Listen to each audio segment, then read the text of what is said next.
Hai Mandirian, apa kabar? Semoga dimanapun berada, Mandirian selalu dalam keadaan sehat dan selalu semangat ya. Mandirian pasti sering mendengar tentang whistleblowing system yang dimiliki Bank Mandiri kan? Nah, di modul ini kita akan membahas terkait whistleblowing system letter to CEO atau yang biasa kita sebut menjadi WBS LTC. Sosialisasi ini merupakan bagian dari penilaian self-assessment strategi anti-fraud. Saat melakukan sosialisasi, jangan lupa dokumentasinya ya. Berikut adalah roadmap WBS LTC. Pertama kali, WBS LTC diimplementasikan pada tahun 2009 dengan kriteria sebagai berikut. 1. Harus ada identitas pelapor. 2. Hanya untuk pegawai. Ketiga, media hanya melalui surat, email, dan SMS. Keempat, dikelola oleh pihak internal. Lalu, pada tahun 2013, dilakukan penyempurnaan WBS LTC dengan hasil sebagai berikut. 1. Pelapor diperbolehkan tidak mencantumkan identitas pelapor.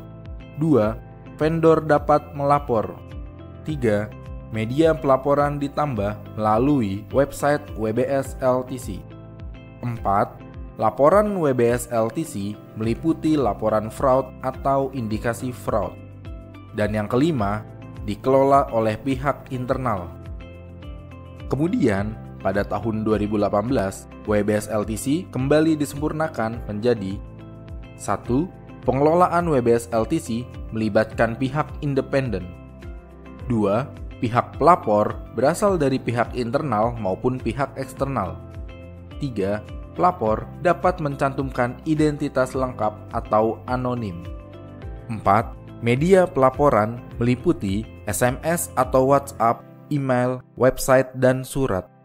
Dan yang kelima, laporan WBS LTC mencakup lebih luas, meliputi laporan indikasi fraud dan atau non-fraud, termasuk masukan atau ide perbaikan proses bisnis. Dan yang terakhir, pada tahun 2021 sampai saat ini.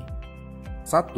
Sesuai perjanjian kerjasama Bank Mandiri dengan KPK tahun 2021 melalui surat DIR PKS garing 6 garing 2021 tanggal 2 Maret 2021 tentang penanganan pengaduan dalam upaya pemberantasan tindak pidana korupsi yang ditandatangani oleh Direktur Kepatuhan dan SDM, maka WBS LTC Bank Mandiri telah diintegrasikan dengan WBS KPK di tahun 2022. 2. Penguatan implementasi program WBS LTC pada anggota konglomerasi keuangan. Nah, selanjutnya kita akan membahas jenis-jenis laporan WBS LTC. Perlu diketahui Mandirian, jenis-jenis laporan yang dapat dilaporkan pada WBS LTC dikategorikan menjadi dua, yaitu fraud dan non-fraud. Perilaku yang dikategorikan fraud adalah 1. Korupsi. 2. Penyalahgunaan aset. 3. Kecurangan dalam laporan keuangan.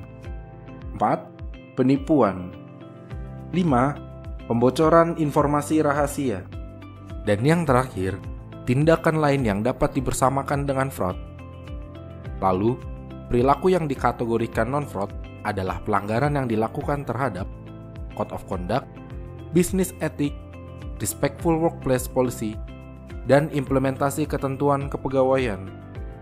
Baik laporan fraud dan non-fraud tersebut, pegawai dapat melaporkannya melalui media.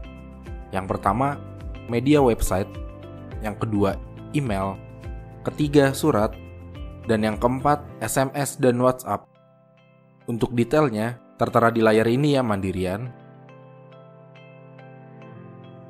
Selanjutnya adalah agar laporan WBS LTC dapat segera ditindaklanjuti, maka isi laporan tersebut minimal mencakupi 4W dan 1H, yaitu What? Apa perbuatan berindikasi pelanggaran yang diketahui? Who? Siapa saja pihak yang terlibat dalam perbuatan tersebut? When? Kapan perbuatan tersebut dilakukan? Where? Di mana perbuatan tersebut dilakukan? How? Bagaimana perbuatan tersebut dilakukan? Selain itu Mandirian, laporan WBS LTC harus dilengkapi dengan dokumen dan bukti pendukung. Didasari dengan itikat baik, tidak bertujuan untuk kepentingan pribadi, fitnah, balas dendam, pencemaran nama baik maupun sara, serta bertujuan meningkatkan reputasi dan juga kinerja bank. Dan yang terakhir adalah mekanisme WBS LTC.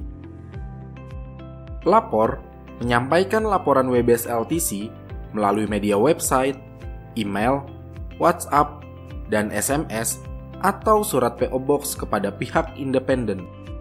Pihak independen akan meminta informasi, dokumen, atau bukti pendukung kepada pelapor bila pelaporan belum memenuhi prinsip 4W dan 1H. Kemudian, pelapor melengkapi informasi yang diminta pihak independen. Setelah itu, pihak independen menyampaikan laporan WBS LTC kepada Compliance dan AML CFT Group atau biasa kita sebut CPL Group. CPL Group menganalisa laporan WBS LTC sesuai klasifikasi jenis laporan.